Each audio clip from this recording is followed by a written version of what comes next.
કરી 2 વાર હું કરીશ આ રીતે અને પછી તરત જ સુંદરકાંડ ચાલુ કરીશું, બરાબર? હાથ આમ ઉપર કરવાના, પીટીની પિરિયડમાં કરતા એમ.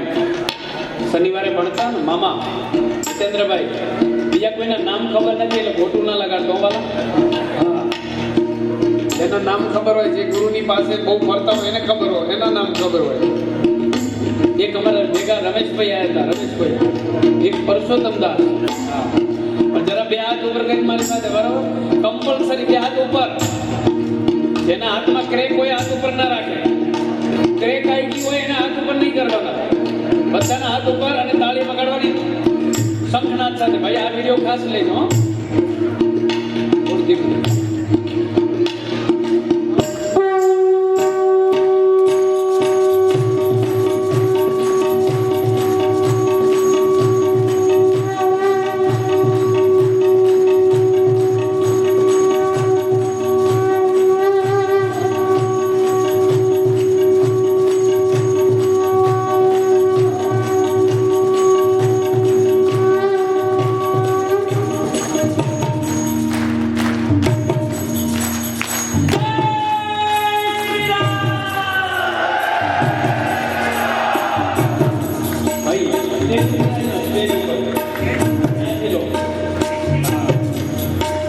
આ તો યાદગાર ક્ષણો છે, જીવી લેવાનું ભાઈ.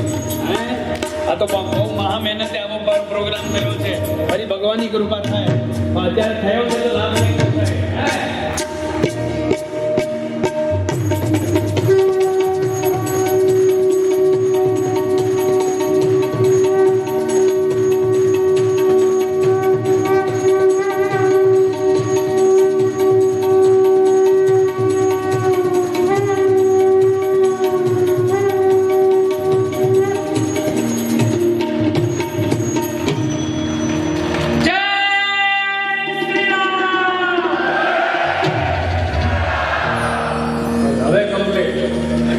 હવે મારો દાદો અહીં બેઠો.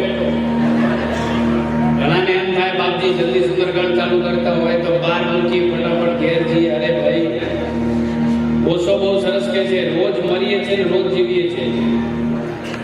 રોજ સુઈ જઈએ છીએ એટલે હું તમે મરી જઈએ છીએ. રોજ જીવીએ છીએ, પાછા ઊભા થઈએ છીએ. કોઈ એમ કહી શકે કે હું સુઈ ગયો, હવે સવારે ઉઠવાનું ચોક્કસ ઉઠાય ખરું, ના ઉઠાય. સુઈ જઈએ કોઈને ખબર પડે પાછું જાગવાનું છે ભાઈ. સુઈ જાય એવી ખબર પડે હું સુઈ ગયો ભાઈ. કોઈ ના કહીશ કે હું સુઈ ગયો તો તું જાગે છે. વડીલ જેટલું જીવી એટલું મોજથી જીવીએ વાળા, હે? બસ દીવામાં ધૂપેલ હોય ત્યાં સુધી દીવો ચાલુ રહે. એમ હિતેન્દ્રભાઈ જીવનમાં ભાગ્યમાં પુણ્ય આવ્યું હોય ને તો આ અવસર થાય ને ક્યારેય ના. પુણ્ય નથી ધૂપેલ. ધૂપેલ એટલે સમજો ને, ધૂપેલ. હું જરા હે ને વડીલોની ભાષા બોલીશ, કેમ કે વડીલો ભેગો બહુ કરું છું. ધૂપેલ વાળમાં નાખવાનું નહીં. ધૂપેલ એટલે તેલ અથવા ઘી દીવામાં હોય ને ત્યાં સુધી દીવો હાલે. એમ જીવનમાં સત્સંગના કાર્યક્રમો, સુંદરકાંડના, કથાઓના, યજ્ઞના